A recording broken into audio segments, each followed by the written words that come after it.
Kalau misalnya mau jadi, tanda kutip ya, next Bill Gates atau the next Mark Zuckerberg, lu nggak bisa mikir kayak mereka justru. Ada user baru itu mendatangkan network effect. Karena itu growth-nya bakal lebih besar dibandingkan bisnis-bisnis pada umumnya. Hasilnya tuh masih jauh tuh. Jadi ada certain economy of scale yang bikin itu akhirnya duar meledak gitu. Bukan berarti aim jam kerja terus-terusan terus mendapatkan top line-nya, tapi justru gimana caranya mengoptimalkan jam kerja kita untuk mencapai top line tersebut. Permainan kata-kata ini berguna ternyata. Mau lu di dunia corporate, dunia bisnis, bahkan di dunia keluarga lu, itu dibutuhkan ternyata. Dia klaim namanya harga, namanya price tag, dia berasa tuh 99% itu semua tuh pure story. Dan semakin harga lu semakin tinggi, semakin lu butuh cerita. Gue berasa ada pain, langsung gue pursue, tapi sebenarnya nggak pain banget. Ya, yang ini pain banget nih menurut gue. Iya, justru mungkin lu yang tanda kutip konyol, di gue mungkin nggak konyol kan. Orang-orang mungkin bisa relate gitu, kayak gue mungkin butuh kok Gus gitu kan. Semua orang mungkin bagus gitu kan. Kalau lu justru sentimennya negatif. Emang ada ya?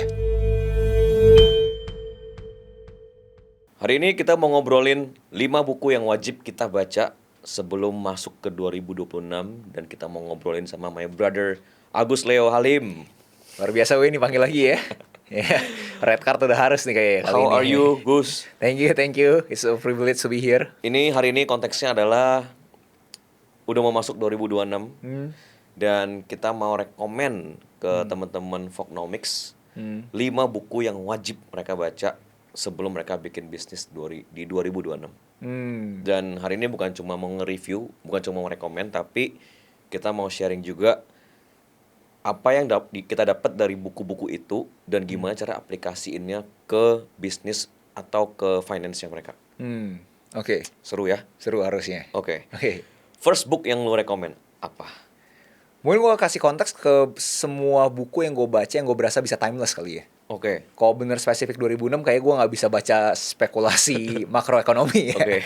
Tapi kalau misalkan beberapa buku bisnis menurut gue timeless, Artinya bisa dipakai dalam kondisi apapun. Oke. Dalam konteks mungkin kita 10 tahun lalu ini gue baca, gue berasa dari 2025 pun masih relevan.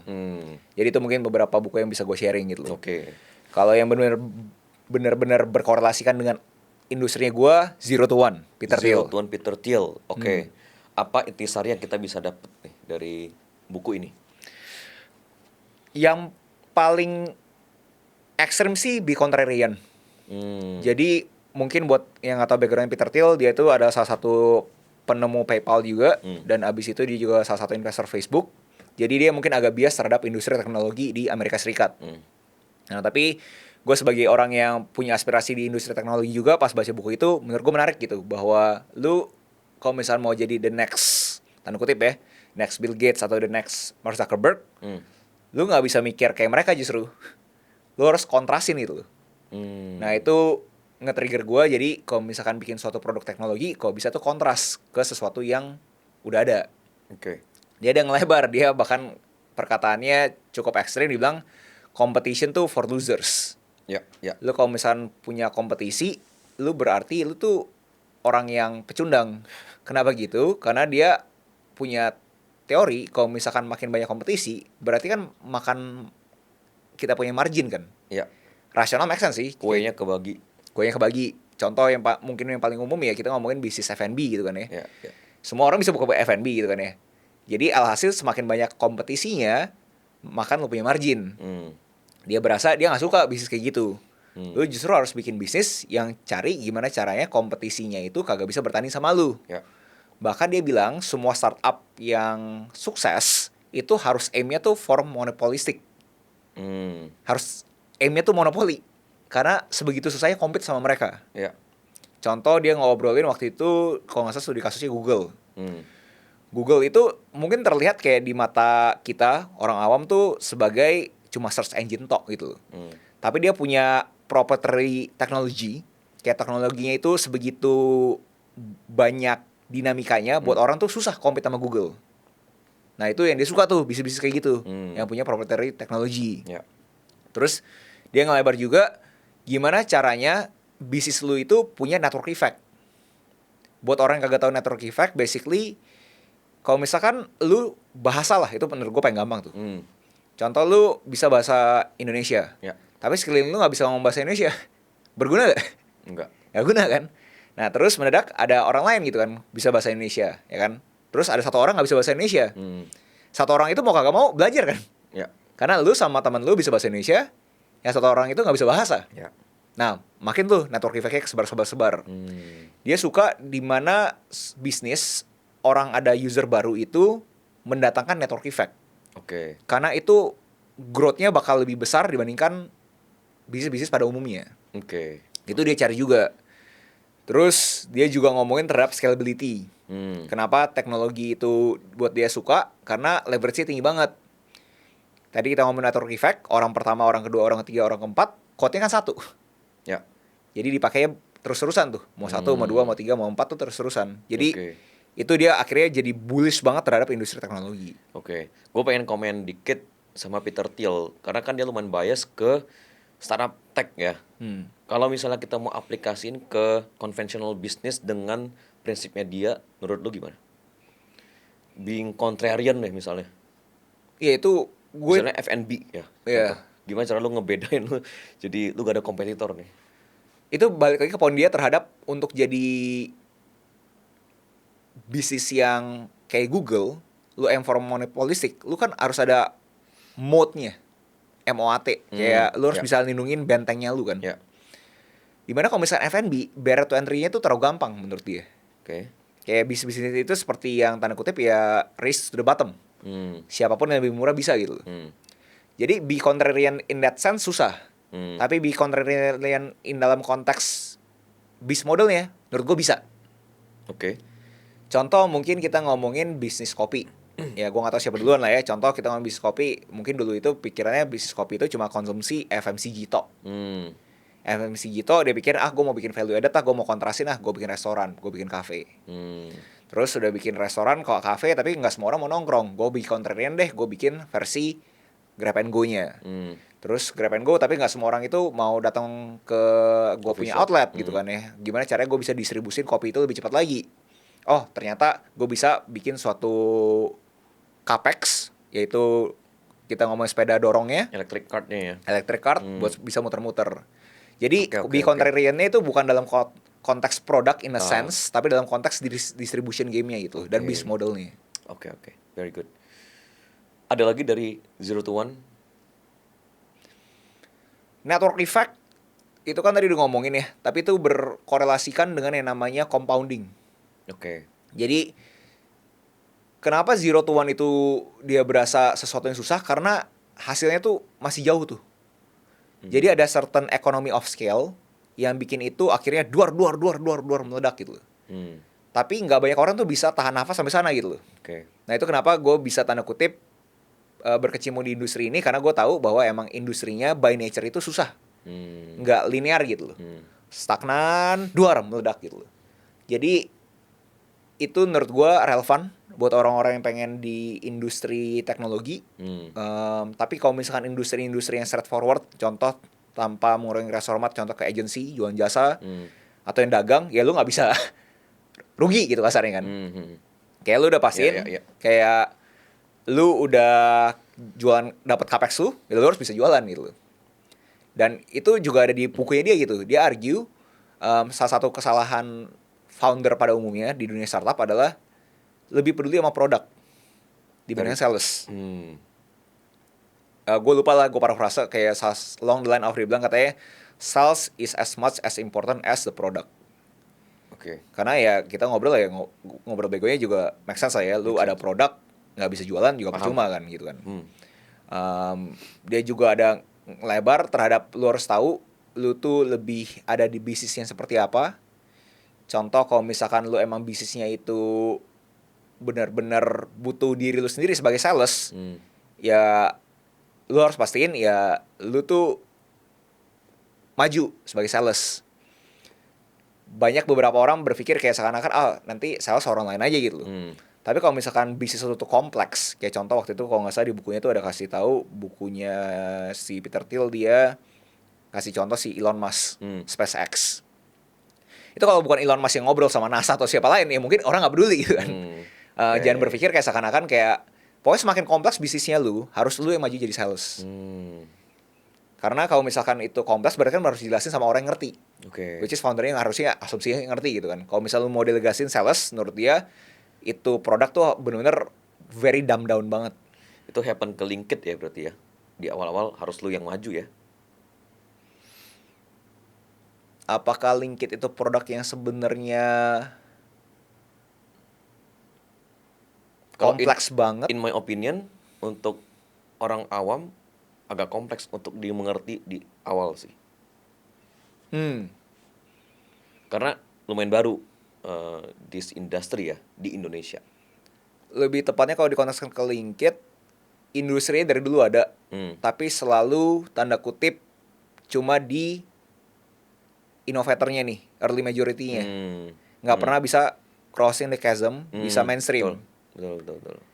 Jadi apakah harus gua argue mungkin nggak harus gua ngomongin ke sekian banyak orang, karena itu kan jadi one to one punya sales kan.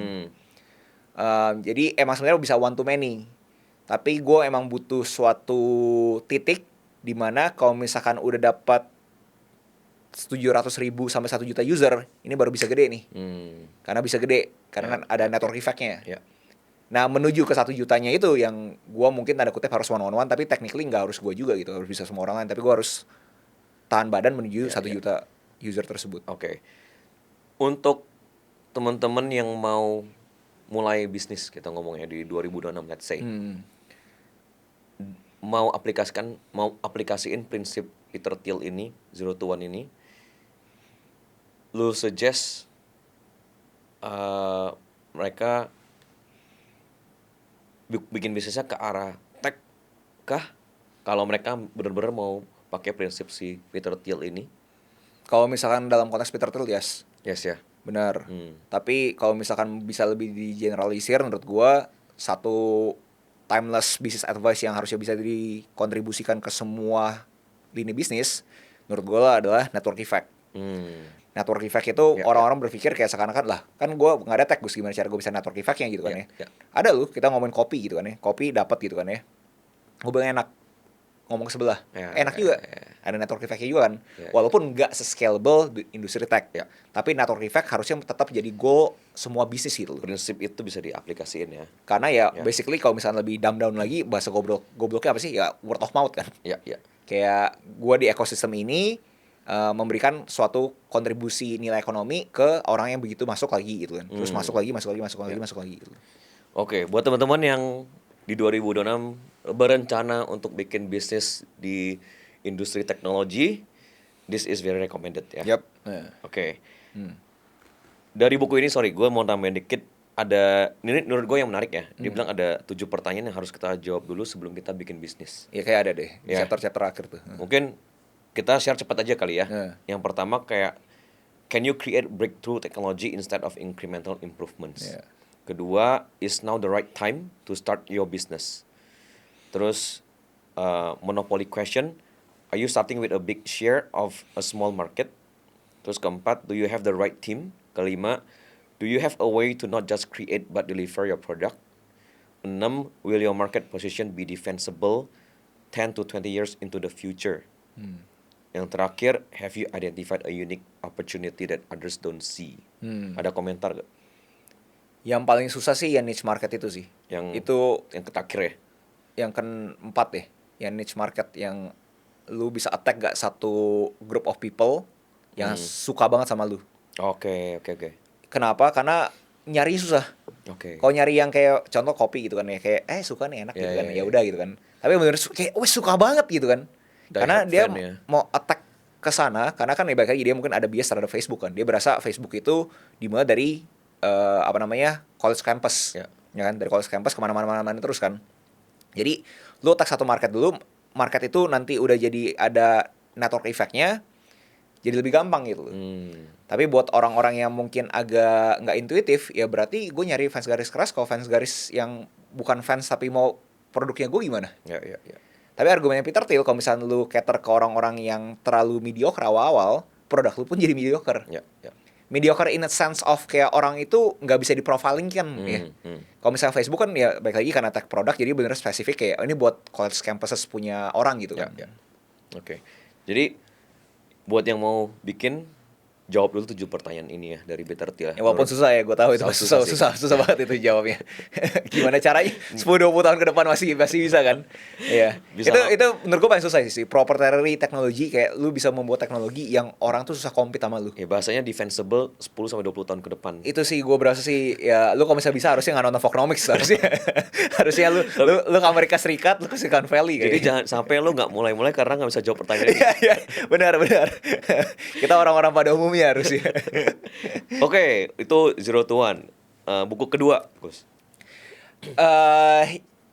Yang di industri gue juga yang gue bisa relate adalah 4 Hour Work Week.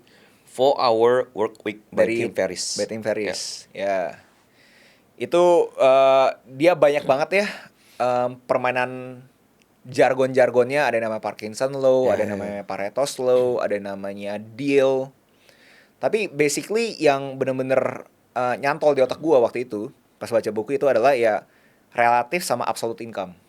Oke. Jadi argumen dia, lu dapat 100 juta nih, contoh ya, lu dapat 100 juta. 100 juta ini tapi lu harus kerja 100 jam. Gue juga dapat 100 juta, tapi gue kerja cuma 10 jam. Yang lebih kaya siapa? Yang 10 jam.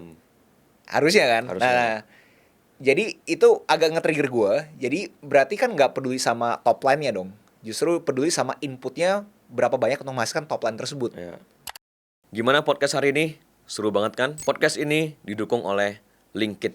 Di zaman kreator ekonomi sekarang, semua orang pengen mencari cuan dari produk digital. Faktanya, masih banyak yang nggak tahu gimana caranya bikin produk digital yang bisa menghasilkan cuan dengan produksi sekali dan jualannya bisa berkali-kali. Ada satu website builder yang bisa ngebantu kita bikin produk-produk digital seperti bikin template untuk presentasi, bikin tracker keuangan, booking konsultasi, sampai bikin e-book sendiri. Pernah kebayang nggak?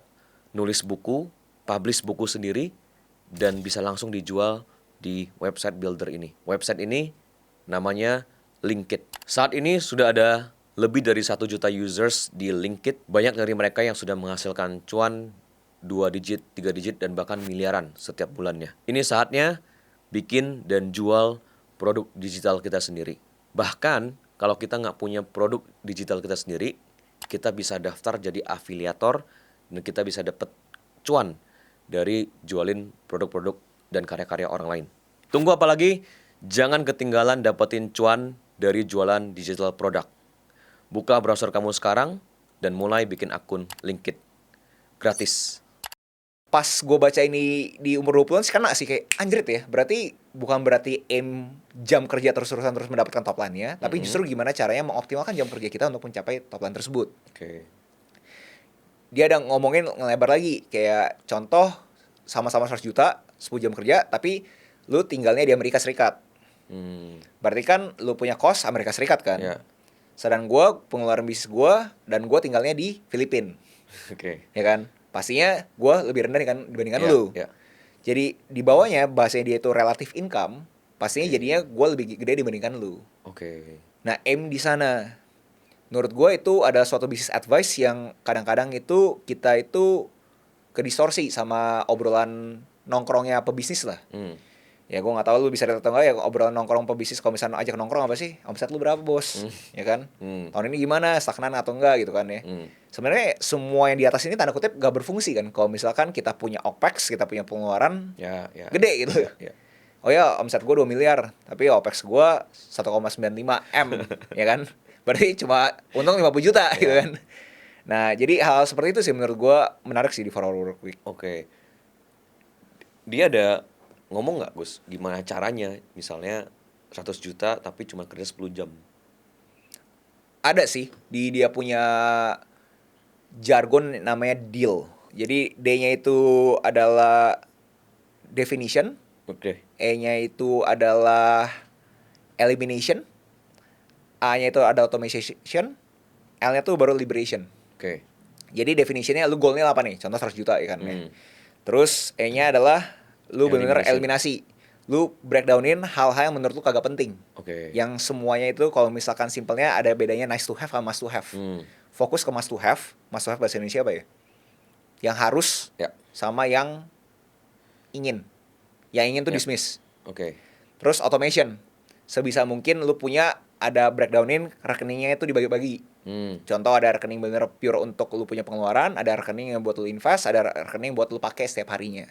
Jadi di breakdown jadi 3, jadi lu punya keuangan tuh jelas. Keempat, liberation, di mana konteks dia agak ekstrim, di mana lu bisa pergi dimanapun. Yang bahasa keren itu digital nomad. Lu tanda kutip kagak ada di kantor lu aja, bisa jalan-jalan dan bisnis lu tetap bisa running. Ini kan konsep dia lumayan kontroversial ya, kayak 4-hour week itu berarti kan sehari cuma 4 jam ya? Atau seminggu 4 jam? Dia nggak, sebenarnya itu dia punya clickbait. Ya clickbait kan. Clickbaitnya dia nggak ada specifically ngomong itu. Dia poin besar dia adalah lu coba optimalkan lu punya jam kerja. Doesn't have to be 4 hour. Iya, kalau gua baca sih lebih ke kayak dia argumen kayak jangan abisin banyak jam untuk kerja. Masih banyak problem-problem lain dalam hidup yang lebih penting daripada kerja katanya gitu. Itu dia introduce Parkinson lo ke gue. Karena dia kan bilang orang-orang yang nggak punya waktu pada umumnya itu bukannya nggak punya waktu, tapi kebanyakan waktu justru. Dia kasih kurvanya tuh agak keren, kayak ada effort sama waktu. Semakin sempit kita punya waktu. Effortnya makin tinggi. Tapi ngobrol simpelnya bahasa Indonesianya ya the power of kepepet.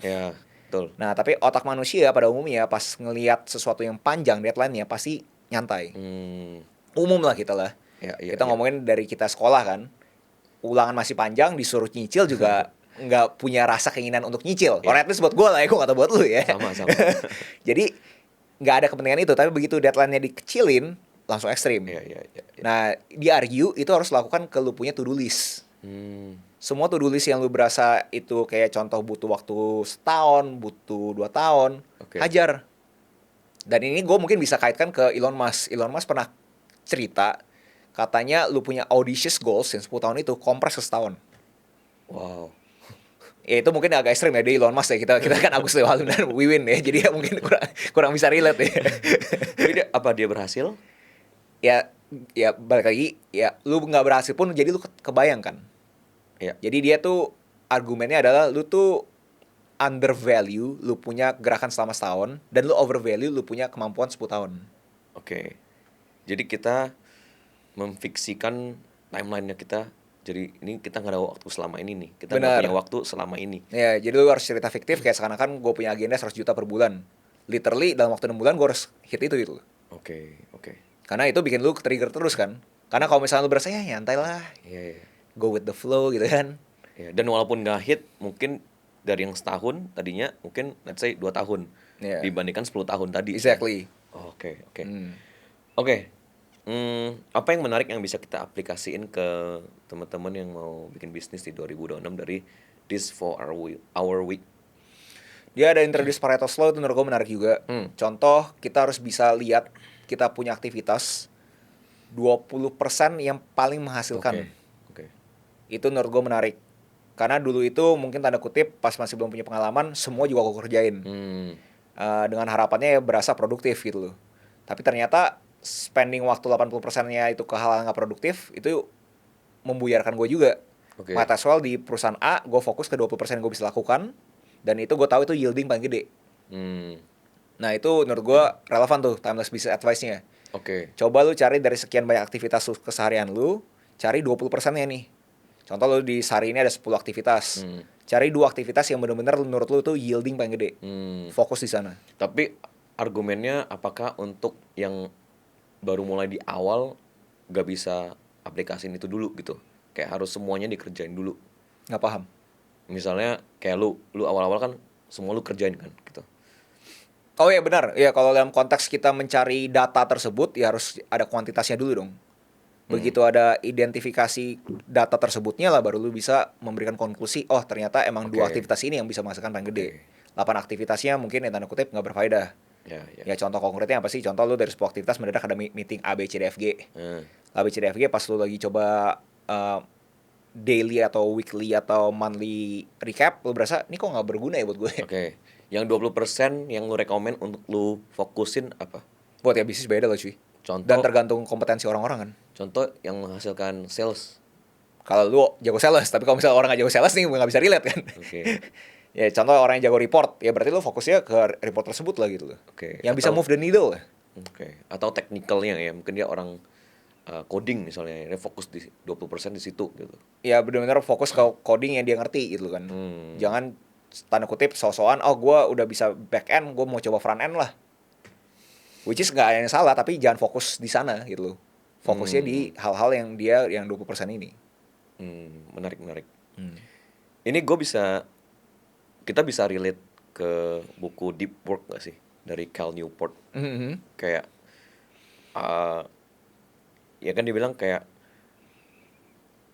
dismiss distraction sebisa mungkin. Dan sebenarnya orang-orang tuh nggak perlu sampai 7-8 jam kerja menurut dia kan gitu. Kayak lu bisa deep work selama 2-3 jam itu kayak udah lebih produktif sebenarnya daripada 8 jam tapi nonton lihat sosmed, nonton ke distract gitu. Ada komentar gak? Bisa kita relate ke situ gak? Kalau ditanya bisa karena kan emang kemampuan atensi fokus manusia menurut gua 8 jam bener fokus menurut gua gila lah. Itu bener-bener gue level jeniusnya ekstrim. Kalau gue pribadi sendiri gue berasa gue paling tanda kutip nyala dari bangun pagi dari jam 7 sampai jam 10 itu gue paling nyala. Setelah itu tanda kutip ya udah maintaining level lah.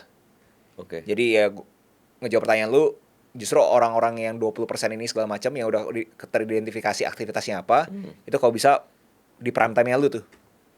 Sisanya ya lu maintaining. Gimana cara lu untuk mengaplikasikan deep work? Kan distraction tuh parah kan gitu zaman sekarang, kayak lu di rumah aja bisa ke distract sama misalnya anak atau ada yang dateng nih tiba-tiba gitu misalnya. Ada tips gak? Nggak ada hal lain selain bangun pagi Bangun pagi mah ada distraction. Paling less distraction ya? Kayaknya nggak ada deh ya, 4:30 ada yang WA gue sih bisa kaget gue. Walaupun kadang-kadang ada sih, ada beberapa kreator yang WA gue jam 5 pagi gitu kan ya. Mungkin mereka juga habis melakukan kegiatan ibadah gitu kan ya. Ada aja sih, tapi sangat jarang sih itu. Lu bales gak? Apa ini lagi deep work moment gue nih? Iya, gue biasanya pada umumnya gue nyalain WA itu bener nyalain itu mungkin jam 7 jam 8. Nah, jadi bangun pagi itu gue kalau bisa bener-bener nggak ngelakuin yang orang pengen gue lakuin, tapi gue pengen ngelakuin apa yang gue pengen lakuin. Ini paling susah buat orang-orang yang bekerja sendiri ya, ibaratnya kayak entrepreneur, karena mereka yang mengatur waktu mereka sendiri, especially juga content creator, orang-orang di digital industry gitu. Kayak bener-bener mereka yang ngatur sendiri kapan mereka mau deep work, gak ada distraction sama sekali. Oke, jam segini gue mau bikin konten gitu, ini gak boleh ada yang ganggu gitu. Iya, menurut gue itu justru bahaya kan. Karena gak ada yang marahin. Betul. Betul. Kita harus bikin cerita fiktif, kalau misalkan kita gak ngelakuin ada yang marahin. Kalau di corporate kan ada yang marahin. Iya. Mungkin konten kreator lebih susah lah. Kalau misalkan entrepreneur gue ada yang marahin, ya dia punya klien kan. Jadi itu masih make sense. Tapi konten kreator emang sangat susah sih, karena itu fiktif kan. Kayak emang yang mau marahin siapa? Gimana tuh Gus tips buat mereka nih untuk konten kreator?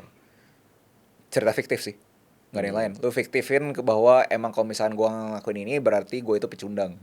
Berarti artinya ada yang marahin gue gitu. Dan bikin fiktif bisa nggak fiktif? Followers gue bakal marahin gue nih. Iya benar, bisa. Tapi lebih ke angle kayak kalau misalkan lu nggak ngelakuin, lu berarti buang waktu, itu aja sih. Kayak lebih fiktifan itu deh. Lebih fiktif seperti itu lebih bagus buat lu deh. Iya. Karena kalau misalnya gue ngelakuin, ini jadinya harusnya 10 menit jadi 2 jam, ya berarti gue buang waktu gitu. Bagus sih. Dari buku 4-Hour Week by Tim Ferriss. Buku ketiga, Gus. Yang timeless dan cocok buat semua orang menurut gue adalah How to Win Friends and Influence People. Dale Carnegie, ya. Itu timeless business advice, walaupun terkesan kayak self-help book, kayak untuk gimana caranya temenan sama orang, tapi menurut gue tuh business advice juga. Itu non-finance tapi bagus ya? Menurut gue ya. Apa beberapa aja deh prinsip yang menurut lu masih inget dan bisa kita aplikasiin?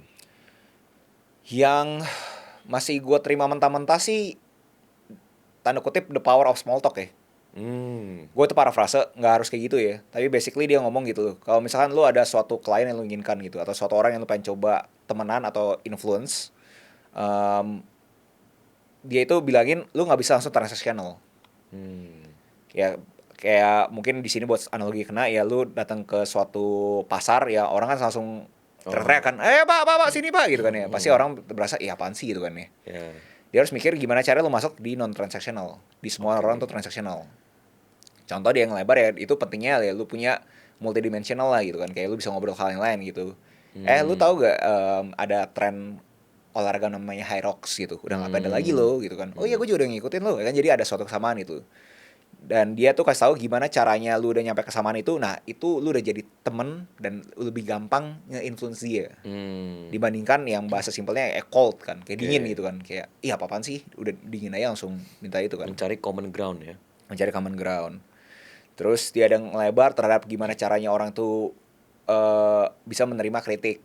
Padahal umumnya manusia nggak mau terima kritik. Tapi kan lo harus memberikan suatu input untuk dia tuh ngerti dia salahnya di mana dan habis itu dia improve kan. Nah dia masking tuh kayak contoh kita mau nyuruh kayak cuci piring gitu kan. Cuci piring dong. Gitu. Orang pasti ngapain sih lu nyuruh-nyuruh gue, karena berasa ini kan time-nya gue diinstruksikan gitu kan. Lu mau nyuri time-nya gue gitu kan. Tapi kalau misalnya kita acknowledge kayak lu lagi nggak ngapa-ngapain ya gitu ya, bisa bantuin cuci piring nggak ya 5 menit lagi ya. Nah itu beda tuh, dia bilang permainan kata-kata. Maksudnya di sini yang mungkin pemikirannya agak konslet kayak gue pas baca buku ini, apaan sih permainan kata-kata doang gitu kan ya. Tapi permainan kata-kata ini berguna ternyata. Mau lu di dunia korporat, dunia bisnis, bahkan di dunia keluarga lu itu dibutuhkan ternyata gitu kan gitu. Kalau gue boleh argumen kan, lu dulu gak suka small talk ya? Gak suka. Sejak kapan tuh, berapa tahun terakhir? Gue berani argue sih sampai sekarang masih gak suka ya, kalau definisi suka gak suka ya. Oke. Maksudnya, gue ganti pertanyaan deh. Oke. Dari berapa tahun terakhir lu mulai mengaplikasikan small talk ini? Walaupun lu gak suka. Gue klaim sih dari awal gue mau mengaplikasikan. Dari awal? Dari awal gue mau mengaplikasikan. Tapi kalau ditanya suka atau gak suka, ya jelasnya Gak suka. Kalau misalnya gak suka ya. Okay. Gue harap bisa bypass itu langsung ya to the point aja gitu. Tapi kan gak mungkin. Yang sebelah sananya tanda kutip kan beda-beda subjek kan. Ada beberapa subjek yang beneran ngomong padanya jadi enak nih. Udah candid ketemu candid gitu kan ya. Tapi kalau misalkan sebelah sananya tanda kutip ada benteng, ya gue juga susah dong. Gue candid tapi dia gak candid kan jadi konyol gitu kan. Ya. Dari pengalaman berbisnis lu, ada satu contoh konkret yang lu aplikasikan dari buku ini nggak? Yang tadi yang berhasil lah ya, misalnya yang akhirnya sukses deal gitu. Mungkin gue mikroin dulu. Kalau sukses deal kan banyak ya. Ada beberapa yang tanda kutip kenalan segala macam. Karena mungkin terlihat orangnya itu mempunyai integritas dan udah bisa mengeksekusi dan akhirnya tervalidasi integritasnya, jadi lebih gampang dapat deal. Tapi on the lower level, lebih grassroots lagi, ya ke kolega sih. Kolega kalau misalkan sifatnya instruksi, mungkin dia itu kurang bisa ada suatu kepemilikan. Karena berasa, gue cuma tanda kutip, cuma staff yang cuma diinstruksiin aja gitu. Tapi begitu gue kasih dia lempar pertanyaan dan gue lihat dia itu punya antusias kayak itu lagi, bikin gue jadi tahu, ternyata dia mau naik level. Karena kalau misalnya dikasih pertanyaan dia cuma, nah itu udah gue punya filtering lah. Ya. Berarti dia emang sifatnya itu cuma masih problem receiver. Tapi kalau misalnya gue kasih pertanyaan terus dia bisa tahu, nah itu menarik. Nah jadi gue nggak tahu lu bisa komentarin atau kagak ya. Kadang-kadang gue ngobrol sama orang itu ya sebenarnya gue udah tahu jawabannya, tapi gue harus ngomongin itu. Kenapa? Karena gue pengen dia feel useful. Karena kalau misalkan kagak ya dia kagak bakal bisa relate sama gue gitu. Karena manusia kan demen didengerin. Ya. Active listening kan. Terus bisa menjawab sesuatu yang kayak kitanya juga ngangguk-ngangguk. Mirroring kayak gini. Ini kan mungkin tanda kutip ya buat orang-orang yang cukup skeptis, saya berasa ini apaan sih, kayak emang mirroring kita punya body language ada gunanya gitu kan ya. Mirror juga ya. Iya kan? Ada gunanya. Mungkin nggak ada gunanya buat lu pada gitu kan ya. Tapi pas lu bener-bener masuk, lu aplikasiin, ternyata ada gunanya ya. Dia gini, terus lu juga gini gitu kan, kayak terus ngomong sama-sama dingin ya gitu kan. Ada common ground. Bisa ngobrol gitu kan. Lu bakal sejauh, se-ekstrim, lu bakal nanya kolega lu kayak gimana keluarga sekarang, bakal Ada ya? Ada. Terus soalnya kan bakal ngasih advice ke teman-teman yang bakal bangun tim juga kan. Kayak sejauh mana lu harus win or influence them kan. Mungkin lebih bagus tuh lu harus tahu mana yang bisa long game, mana yang short game sih. Oke. Lu Mana tim yang bisa short game mana yang long game. Yang long game lu bakal apply itu. Pasti. Kalau misalnya short game ya udah ketahuan dari dia punya bahasa tubuh, dari dia punya gerakan, dari dia punya respon, terkesan kayak I'm just here to do my work, buddy. I don't wanna know you, gitu kan. Berarti kan itu udah kelihatan kan. Berarti lu mungkin jago, lu mungkin pinter, tapi ya mungkin lu nggak align nih sama gue punya visi gitu. Let's just keep it that way, just keep it professional. Oke. Kita masuk ke buku keempat. Oke. Mau jualan lagi, diamplifikasiin tapi dalam konteks strategi itu ada disease marketing. Seth Godin. Gue mungkin agak biasa sama nih orang ya. Karena orang ini yang ngebuka mata gue terhadap gimana caranya jadi beda. Analoginya simple banget, ya kan? Terhadap sapi ya kan? Sapi ungu, lu barang lu sama semua, tapi lu harus bisa bikin beda kan sapi ungu gitu kan ya. Itu bisa itu it's a book as well, bagus juga. Tapi menurut gue disease marketing lebih bagus dalam konteks karena dia kasih tahu lu itu harus cari orang yang ceritanya sama kayak lu. Dia klaim namanya harga, namanya price tag. Di zaman sekarang nih ya, atau nggak di zaman pas lagi buku itu dibuat, dia berasa tuh 99% itu semua tuh pure story, cerita doang, cerita fiktif gitu loh. Kayak bahkan dia ngelebar gitu, kayak uang pun juga cerita fiktif gitu. Ya kan, kalau misalkan nggak ada sebelah, lu nggak bisa ada gunanya itu uang kan. Nah jadi lu punya barang, lu punya produk, mau lu punya jasa, lu harus ada ceritanya. Dan yang lu jual ada ceritanya.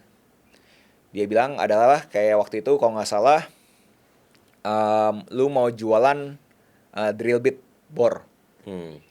Lu nggak bisa kasih tahu ini speednya berapa lama, speednya seberapa kencang, buat paku seberapa banyak, jangan gitu. Dia kasih tahu pertama adalah coba jualan bisa lubangnya seperti apa.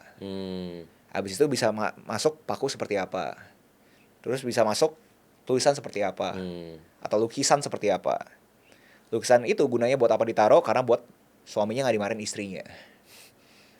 Panjangin kan. Nah itu cerita yang lu jual. Nah itu nge-trigger gue tuh. Berarti make sense gitu. Maksudnya berarti kalau misalnya kita mau jualan tanda kutip yang di market udah banyak, lu harus bisa jualin ceritanya. Karena kalau nggak, market nggak bisa relate gitu. Kenapa gue harus beli bor sama lu ya? Oh tapi ternyata karena ada iklan itu yang kena banget ke suaminya gitu kan, dimana sama istrinya, gue suka nih sama drill bit ini nih, relate sama gue. Jadi lo harus cari yang bahasa dia MVA, minimum viable audience, yang care sama ceritanya lo. Oke. Yang menarik dari buku ini yang buat gue ya, nanti gue minta komentar lu sih, kayak menurut dia marketing is the generous act of helping someone solve a problem. Jadi bukan menawarkan sesuatu buat dibeli, tapi generous act kita untuk kita mencoba menyelesaikan problem orang. Gimana cara aplikasiinnya? Apapun yang kita kerjakan, misalnya coffee shop gitu misalnya. Kalau menurut gue lebih ke story dari itu interpretasi itu ya, menurut gue lebih kayak lu harus pikirin sebelahnya. Jadi kalau misalnya nggak ada generous act-nya, lu udah pikirin pokoknya ya udah pokoknya gue cuan aja. Gue mau ngambil uang dari ini orang. Iya benar. Jadi benar very transaksional. Ada generous act-nya menurut gue itu berarti kita secara voluntarily, secara sukarela, gue pengen coba bantuin lu selesai masalahnya lu. Kebanyakan orang berasa marketing itu udah dapat duit, bye-bye. Padahal kalau menurut gue, kalau misalnya lu beneran bisa kasih value itu terjadi bukan saat transaksi terjadi, tapi saat masalah orang tersebut selesai. Biar konkret, boleh share deh contoh yang lu aplikasiin di LinkedIn misalnya. Generous act of solving people's problem apa? Gue tahu kebanyakan orang di sini mungkin problemnya adalah pengen mencari uang di off working hours-nya dia. Ya kan? Gue kasih tahu. Di luar 9 to 5 maksudnya. Di luar 9 to 5. Gue punya 2 jam doang Gus, gue bisa ngapain gitu loh. Gue demoin, nih ada produk-produk seperti ini ada studi kasusnya, bisa menghasilkan sekian. Landing page-nya bisa seperti ini, bisa di breakdown seperti ini, lucu-lucu seperti ini juga bisa. Produk yang jual biasanya seperti ini, lu bisa juga lu seperti ini gitu. Di onboarding seperti itu. Dibandingkan cuma tanda kutip datang doang terus ngeklik sendiri. Gue suka sih dengan kalimat statement ini, kayak orang nggak suka merasa ditawarkan sesuatu, tapi ketika kita dia feel like kita genuinely mau bantu dia, they will buy your product gitu. Ya itu gue berani komentar di semua sales pasti mengaplikasikan itu ya. Cuma yang kadang-kadang tuh susahnya tuh ketemu orang-orang yang background sales juga. Kebayang gak sih lu? Kayak sales ketemu sales, dia tahu ini lu lagi pengen menangin hati gue aja nih gitu kan. Makanya lu ngomong A, B, C, D, F, G gitu kan. Ya lu mungkin di dunia properti lebih tahu lah ya. Maksudnya di dunia properti kan sering banget kan ketemu, keren banget Kak, dari mana sih outfitnya kan. Orang dipuji-puji gitu kan. Wah gila, kakak sih keren banget lu, aku juga pengen kayak kakak gitu kan. Jadi dibuat jadi hero-nya gitu. Tapi dalam konteks strategi marketingnya sebenarnya make sense karena kita harus bikin kita punya calon customer tuh the hero. We cannot be the hero of the story. Justru the customer has to be the hero of the story. Kalau gue boleh kasih opini ke teman-teman Fognomics nonton, gue pribadi sebagai sales property ya, gue ketemu sales juga, gue juga happy ketika dia pengen tahu needs gue apa gitu. Jadi sales ketemu sales juga ini mungkin bisa kasih encouragement apa ya bahasa Indonesia ya, kasih semangat juga buat mereka yang di dunia sales. Lu pas ketemu sales jangan langsung kayak udah transaksional aja lah gitu. Tetap aja ngelakuin apa yang lu lakuin biasa pada umumnya sebagai sales ya, cari tahu needs-nya. Lu boleh small talk juga dan lain-lain. Karena gue juga kena gitu. Walaupun sebagai sales yang udah lama juga gitu. Ya, gue bakal lebih milih sales yang bakal seperti itu, yang coba cari tahu needs-nya gue. Itu gue pengen double click tuh. Kenanya itu sih yang susah. Makanya sih di marketing itu menurut gue bikin orang tuh tahu framework buat kena gimana. Karena kenanya itu ternyata bukan ke kita punya fitur, ke kita punya harga segala macam, enggak. Kena itu di cerita. Dan semakin harga lu semakin tinggi, semakin lu butuh cerita. Oke. Karena semakin harga rendah, orang tuh gak butuh cerita karena harga lu udah bercerita kan. Iya sih. Iya. Wah, that's a good statement. Semakin harga tinggi, semakin kita perlu bercerita. Oke. Gue lagi coba ingin di dunia gue ya, di properti ya.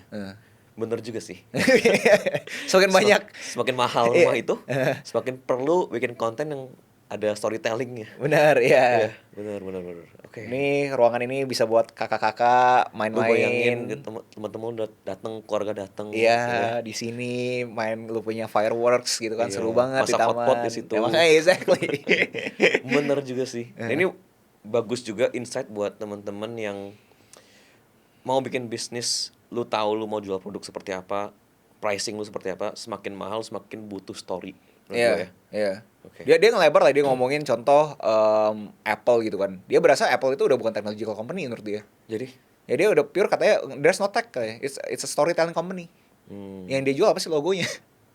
Which is dia on the record bilang bukan salah si Tim Cook nggak salah. Tapi maksudnya Tim Cook itu udah ngeliat ini sebagai operational machine. Jadi dia fokus aja ke story. Apple udah nggak ada gitu. Contoh dia juga ngelebar terhadap Supreme ya. Kalau misalkan dia bisa produksi lagi sebenarnya bisa kan. Sebenarnya semua limited edition lah ya, you can think of sebenarnya bisa produksi lebih gitu. Tapi nggak dilakuin. Kenapa? Karena dia mau jaga story-nya. Karena kalau misalkan story-nya kagak kuat, susah. Story-nya dia adalah awal-awal adalah ada anak-anak kecil, anak-anak muda, anak-anak teenager pengen memperlihatkan status sosialnya. Spesifik kan. Memperlihatkan status sosialnya tinggi ke lingkaran teman-temannya gitu. Begitu nanti kalau misalnya diproduksi makin banyak, ya anak-anak itu kan nggak berasa tinggal lagi status sosialnya, makanya diperkecil. Oke. Dari buku ini terakhir deh, gue ada satu yang gue baca namanya prinsip the lock and the key. Nanti gue pengen tanya aplikasinya ke lu sih gitu, kayak dia bilang jangan bikin kunci dan kesana kesini cari locknya, cari gembok, tapi cari gembok dan bikin kuncinya. Ya. Untuk mengaplikasikan prinsip ini menurut lu gimana? Cari gemboknya, ya cari gembok dan bikin kuncinya.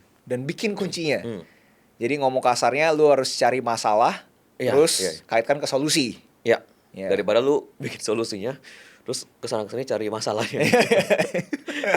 Ya itu kalau in the very concrete sample ya berarti kan orang udah keburu bikin produk kan.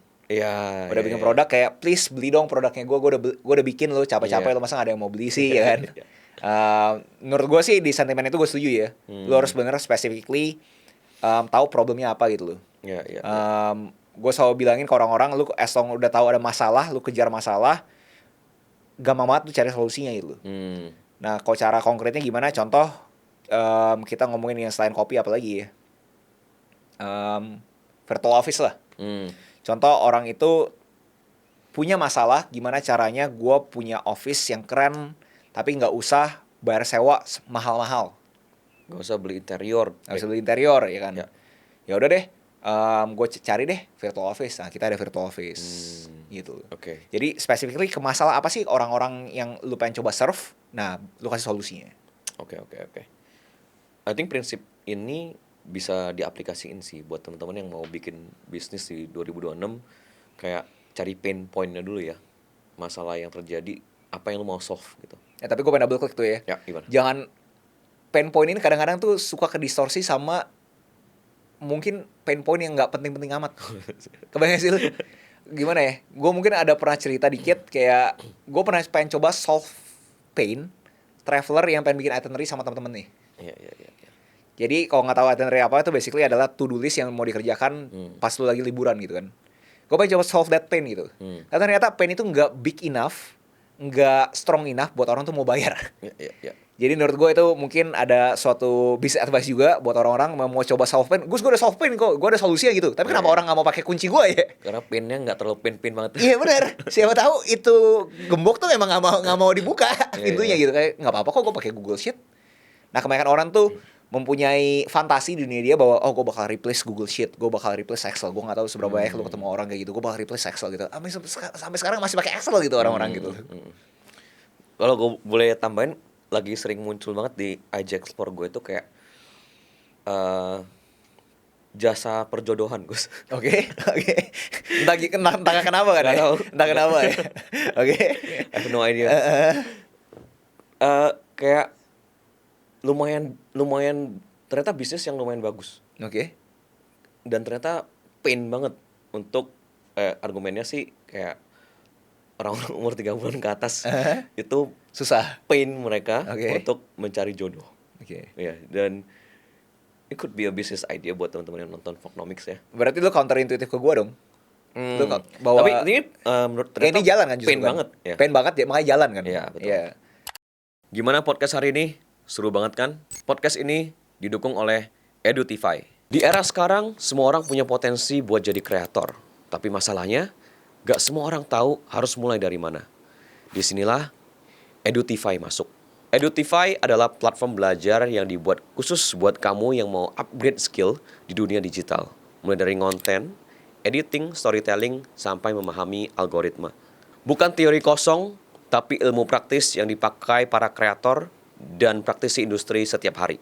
Kurikulumnya terarah, singkat, dan to the point. Kamu bisa belajar cara bikin video yang menarik, nulis konten yang ngena, bangun personal brand, dan bahkan bisa dapetin trik-trik teknis yang biasanya cuma dibocorin di kelas premium. Dan yang bikin Edutify beda adalah pendekatannya.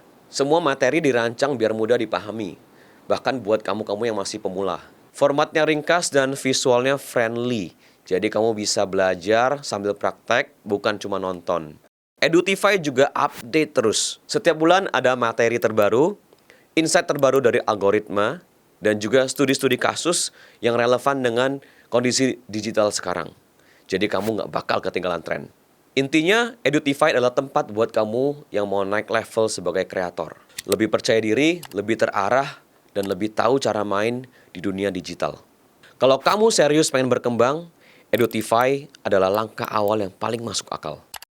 Di konteks gue justru gue berasa ada pain, langsung gue pursue, tapi sebenarnya nggak pain banget. Ya, yang ini pain banget nih menurut gue. Iya, justru mungkin lu yang tanda kutip konyol, di gue mungkin nggak konyol kan. Orang-orang mungkin bisa relate gitu kayak, gue mungkin butuh kok Gus gitu kan. Semua orang mungkin bagus gitu kan. Kalau lu justru sentimennya negatif, betul. Emang ada ya? Betul. Menurut gue kayak ini kayak nggak pain banget. Iya makanya. Ternyata buat beberapa orang pain dan jadi good business gitu. Itu poinnya si Seth Godin, itu lu harus ceritain ke orang-orang spesifik yang lu pengen coba cater. Lu pengen service. Oke, good one. Oke, buku kelima, buku terakhir, Gus. Di sini kalau misalnya mau ada scale up, gue rekomendasiin bukunya Peter Drucker, Effective Executive. Effective Executive. Ya, buku lama tapi menurut gue tuh bagus banget, masih relevan sekarang. Basically si Peter Drucker kasih tahu lu pada kayak bukunya Tim Ferriss in a way, kayak lu fokus ke apa yang lu bisa lakuin. Jadi udah ada activity yang benar-benar lu harus kerjain, main activities-nya lu. Terus ada activities yang lu offload.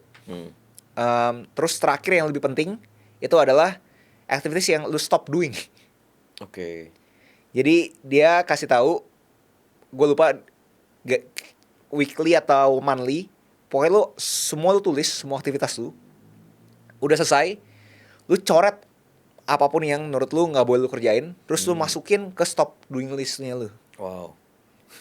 Fungsi apa buat lu kebayang? Oh ternyata bukannya gue butuh to do list, tapi lu butuh stop doing list. Oke, ini relate sama yang tadi 20-80 ya, 80-20 rules ya. Coret-coret mana yang 80, mana yang 20. Iya. Tapi ini lebih ekstrem lagi, yang nggak berfaedahnya dijadikan stop doing list. Stop doing list ya. Iya, atau nggak masuk ke dia punya, kalau nggak salah dia ngomong offload list, tapi basically itu delegasi lah. Mana yang lu bisa delegasiin orang karena lu tahu orang tersebut itu lebih bagus dibandingkan lu juga gitu. Jangan punya suatu ego kayak seakan-akan gua harus kerjain semuanya gitu. Oke. Yang sering kita lakuin tuh bikin to do list ya. Iya. Jarang bikin stop doing list ya. Iya. Oke. Gue lupa dia ngomong weekly atau monthly sih. So basically lu udah punya jam terbang, lu coba breakdownin kayak kira-kira yang lu bener-bener nggak butuh lu kerjain apa sih gitu. Dan yang sebenarnya ada orang lain yang lebih jago lu kerjain itu juga apa? Nah itu lu offload, lu delegasiin tuh ke orang lain. Dan jangan baperan kalau misalnya lu nggak pegang gitu loh. Emang itu orang lebih jago ya, so be it gitu loh. Dan itu pun gue bisa ngelebar ke gue punya komentar sendiri. Kadang-kadang orang itu pun nggak 100% kayak lu, 70% lu harus setuju frekuensinya berapa, bare minimumnya 70%, it's fine gitu. Banyak banget gue ketemu orang-orang yang punya aspirasi bikin pengusaha, pengen bikin usaha, jadi pengusaha, itu tuh punya ego kayak sekarang kan kualitasnya tuh harus 100%. Ya.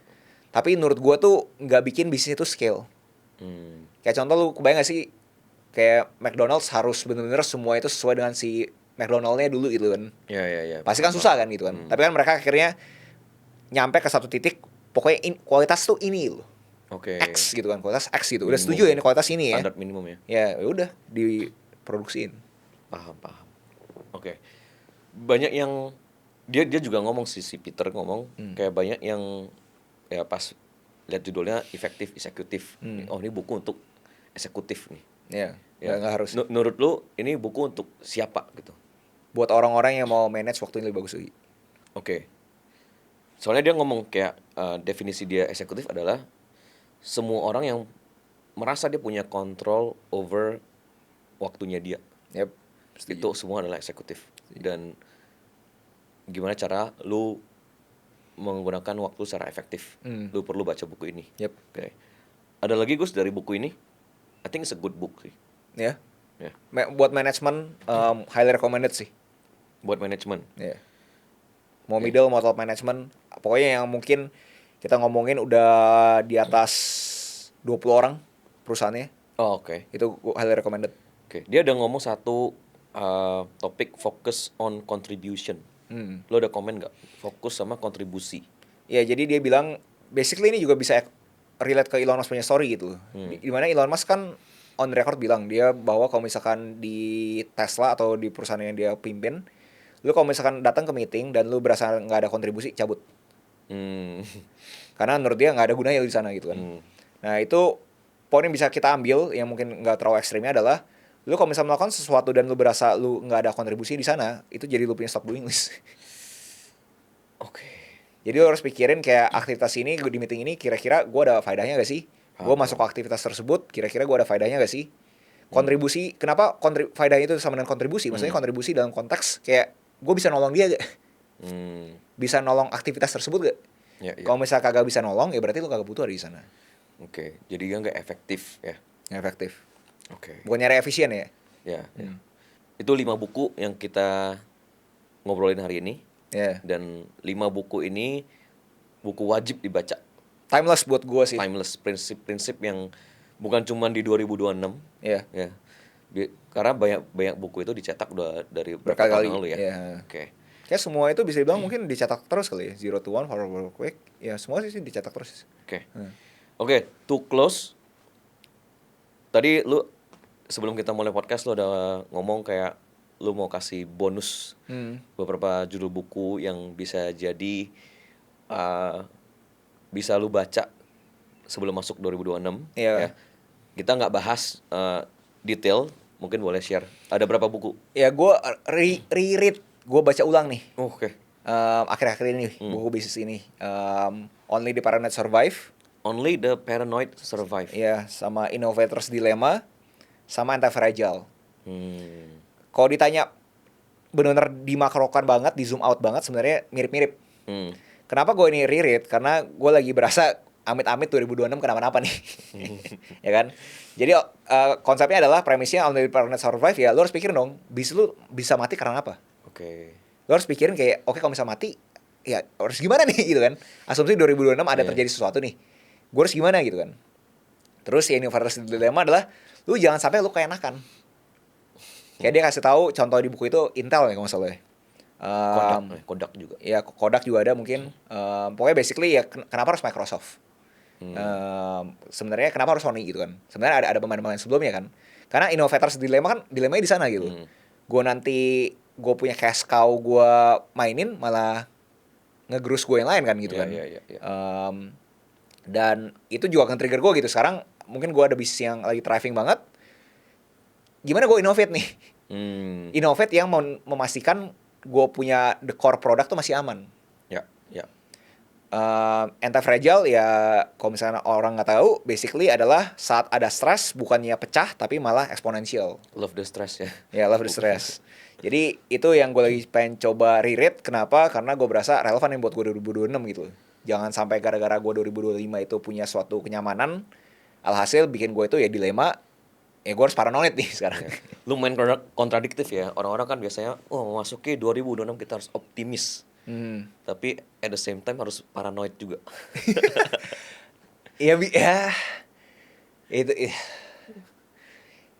Itu ngelebar sih. Gue berasa kalau misalkan manusia nggak paranoid harusnya udah mati.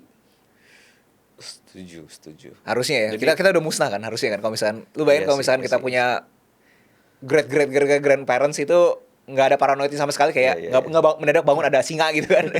Kayaknya harusnya kita udah punah kan. Justru kan karena dia paranoid kan, dia mikirin terus kayak gimana gue survivalnya kan. Untuk closing nih, berapa persentase yang harus kita punya nih masuk 2026, kayak optimismenya berapa persen, paranoidnya berapa persen? Gue mau gabungin itu kata-kata. Apa? Gue mau gabungin itu kata-kata justru. Be an optimist paranoid. Optimistically paranoid. Iya, optimistically paranoid. Ya. Itu menurut gue lebih kata-kata bagus itu. Boleh sih, boleh. Iya, dibandingin lu pesimis, ya kan? Oke. Pesimis paranoid juga jelek ya kan. Lu harusnya optimis paranoid sih. Boleh kita tulis di thread kita ya hari ini ya. Be optimistically paranoid. Entering 2026. Bisa. Oke. Tapi bisa diargue ya selama lu hidup harusnya kayak gitu sih. Ya, 2026 dulu lah. Oke. Thank you Agus Leo Halim buat hari ini. Iya, Win. Jangan cuma nonton dan dengerin, tapi start doing something. Mulai beli buku atau apapun itu lah ya. Cari di mana, pinjem dan lain-lain. Mulai baca. Dan gak cuma baca, tapi aplikasikan juga. Oke. Thank you Agus Leo Halim. See you again. Fognomics.